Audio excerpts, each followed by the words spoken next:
नवाज शरीफ ने सियासी सरगर्मियां शुरू कर दी। मरकजी ऑफिस मॉडल टाउन का दौरा, ख्वाजा आसिफ, साद रफीक, बशीर मेमन समेत अहम पार्टी रहनुमाओं से मुलाकात। साबिक वज़ीर आज़म शहबाज शरीफ भी मौजूद रहे। नवाज शरीफ 10 नवंबर के बाद मुल्की दौरे करेंगे। पहला जलसा मानसहरा में होगा। मुलाकातों और मुशावरत के बाद नवाज शरीफ, मरियम नवाज और शहबाज शरीफ वापस चले गए।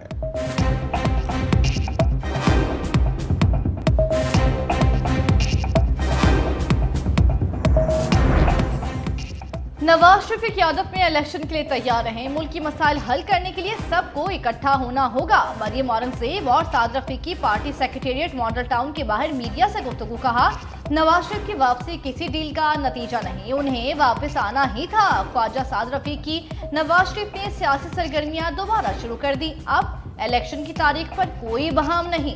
इलेक्शन में किसी के हाथ पांव बंधे नहीं हुए।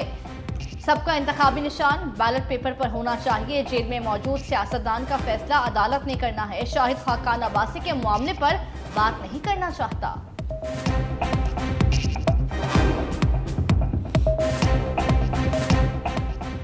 एक जमात इलेक्शन लड़ने से घबरा रही है। पीपल्स पार्टी हर वक्त इलेक्शन लड़ने के लिए तैयार है। आज करो या कल। साबिक सूबाई वज़रा शजील मेमन और सईद गनी की कराची में प्रेस कॉन्फ्रेंस। कहा, एक पार्टी पाकिस्तान को गैर मुस्तहकम करना चाहती है इंतखाबात ताख़ीर का शिकार हो जाएं। पसनी और मियाँ वाली वाक़यात की मज़म्मत करते हैं। बुज़दिलाना कार्रवाइयों के बाद सोशल मीडिया पर किया जाने वाला प्रोपेगेंडा शर्मनाक है। पाकिस्तान हुकूमत हर फोरम पर फ़लस्तीनियों के लिए आवाज़ उठाए। सईद गनी ने कहा, बल्दियाती इंतखाबात में जीत के बाद यह साबित हो गया कि पीपल्स पार्टी आम इंतखाबात में भी कामयाबी हासिल करेगी।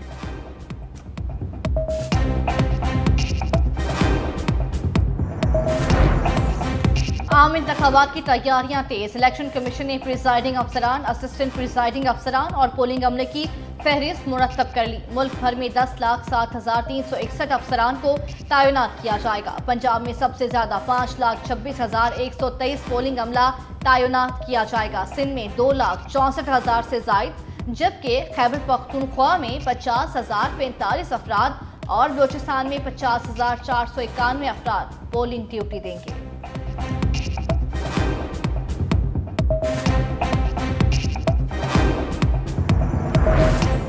मुल्क में पहली बार निजी स्कूलों में भी पोलिंग स्टेशन बनाने का फैसला। इलेक्शन कमीशन ने प्राइवेट स्कूलों की फहरिस्त मांग ली। महकमा एजुकेशन के ईडीओज को खत लिखकर प्राइवेट असातिज़ा की तफसीलात भी मांग ली गई। जिन अजला में सरकारी मुलाजमीन की कमी होगी, वहां प्राइवेट स्कूलों के असातिज़ा से पोलिंग के लिए मदद दी जाएगी। तर्जुमान इलेक्शन कमीशन के मुताबिक प्राइवेट स्कूलों के असातिज़ा और इमारतों को बतौर रिजर्व रखा जाएगा।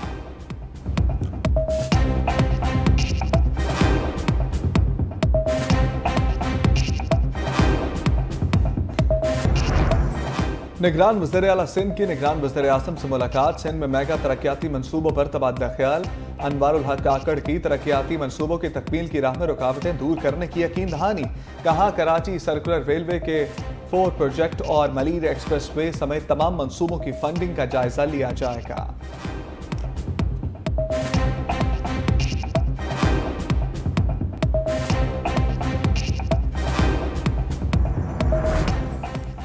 नवाज शरीफ आइंदा इलेक्शन जरूर लड़ेंगे, वो फिट हैं। ख्वाजा आसिफ की गुफ्तगू। कहा, सबके पास लेवल प्लेइंग फील्ड है, कहीं कोई खड्डा शड्डा नहीं। मैं भी जिस्मानी और सियासी तौर पर फिट हूँ, इलेक्शन जरूर लड़ूंगा। लीगी रहनुमा बशीर मेमन की भी नवाज शरीफ से मुलाकात। कहा, नून लीग को तमाम सियासी जमातों से बात करनी चाहिए। चेयरमैन पीटीआई पर केसेस के नहीं बल्कि दूसरे कामों की फाइल लेकर आया हूँ।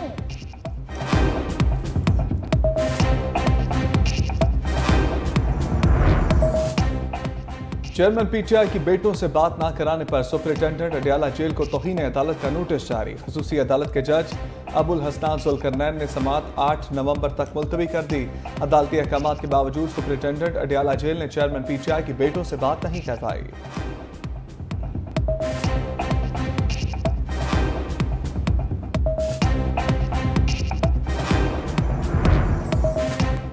कसूर से पीटीआई रहनुमा नदीम हारून खान सियासत से दस्तबरदार हो गए। नदीम हारून ने अपनी वीडियो पैगाम में 9 मई को सानिया करार देते हुए मजम्मत कर दी। कहा, पहले पाकिस्तान फिर सियासत, इसलिए पाकिस्तान को तरजीह दी।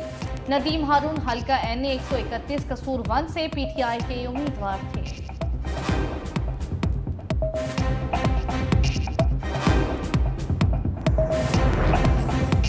IMF का हुकूमती मलकियती इदारों के नुकसानात पर पुराने अदाद-ओ-शुमार की रिपोर्ट मानने से इनकार। वजारत खजाना से रवा माली साल की पहली तिमाही तक हुकूमती मलकियती इदारों के नुकसानात की रिपोर्ट तलब कर ली। वजारत खजाना ने रिपोर्ट फराहम करने के लिए दिसंबर तक का वक्त मांग लिया। IMF मिशन ने सेंट्रल मॉनिटरिंग यूनिट टीम को अपनी पहली जायजा रिपोर्ट फराहम करने का मुतालबा भी कर दिया।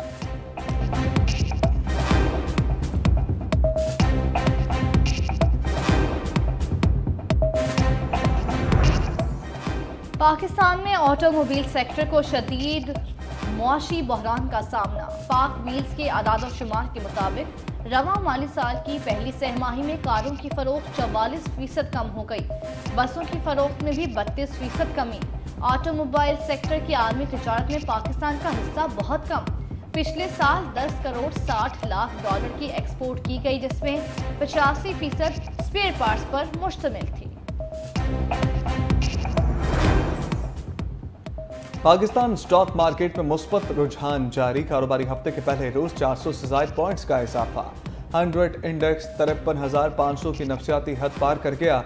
डॉलर की पेशकदमी भी जारी।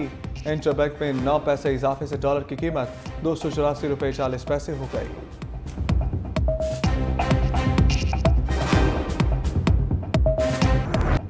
स्मोक बन गई रोग। लाहौर में फजाई आलूदगी के डेरे। दुनिया के आलूदा तरीन शहरों में दूसरा नंबर।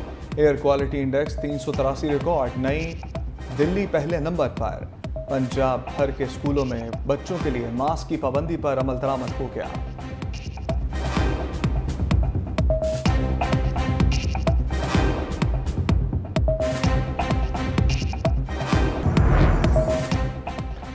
वकला की गिरफ्तारी और घरों पर छापे नामंजूर। लाहौर बार एसोसिएशन ने अदालतों में पुलिस एहलकारों के दाखिले पर पाबंदी लगा दी। लाहौर की अदालतों में दिन भर बाइकआउट का समा। एहलकारों के साथ साथ साइलिन को भी अंदर नहीं जाने दिया गया। सदर लाहौर बार राना इंतजार कहते हैं अब साल समेत वकला की गिरफ्तारी और घरों पर छापे मंजूर नहीं। गैर कानूनी छापे बंद और गिरफ्तार वकला को रिहा किया जाए।